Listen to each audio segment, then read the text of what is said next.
નમસ્કાર દર્શક મિત્રો, હું છું એન્કર અર્પિતા પટેલ. દેશભરના તાજા અને સચોટ સમાચાર આપણી ભાષામાં જોવા માટે A1 અભિપ્રાય ન્યૂઝમાં આપનું હાર્દિક સ્વાગત છે. હવે જોઈએ મુખ્ય સમાચાર. અંજારમાં ભારત વિકાસ પરિષદ અને અંજાર ભાજપ શહેર દ્વારા રક્તદાન કેમ્પનું આયોજન કરવામાં આવ્યું હતું. અંજારની રાજપૂત ક્ષત્રિય સમાજની વાડી મધ્યે ભારત વિકાસ પરિષદ અંજાર શાખા તથા ભારતીય જનતા પાર્ટી અંજાર શહેરના સૌજન્યથી આયોજિત ઓપરેશન સિંદૂરને અર્પિત વિશાળ બ્લડ ડોનેશન કેમ્પમાં 100થી વધુ લોકોએ રક્તદાન કર્યું હતું.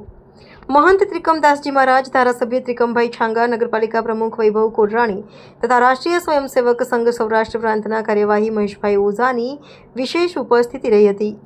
આ બ્લડ ડોનેશન કેમ્પમાં ભારત વિકાસ પરિષદ અને ભારતીય જનતા પાર્ટીના અનેક કાર્યકર્તાઓએ પોતાની સેવા આપી હતી. આયોજક સંસ્થાઓ વતી ભાજપ શહેર પ્રમુખ હિતેનભાઈ વ્યાસ, મહામંત્રી કૃપાલસિંહ રાણા, અશ્વિનભાઈ સોરઠિયા, બીવીપી પ્રમુખ પ્રજ્ઞેશભાઈ પંડ્યા, મંત્રી હિતેશભાઈ પ્રજાપતિ, સેવા કન્વીનર પરેશભાઈ સોનીએ સમગ્ર જન સમુદાયનો સહયોગ બદલ હૃદયથી આભાર વ્યક્ત કરવામાં આવ્યો હતો.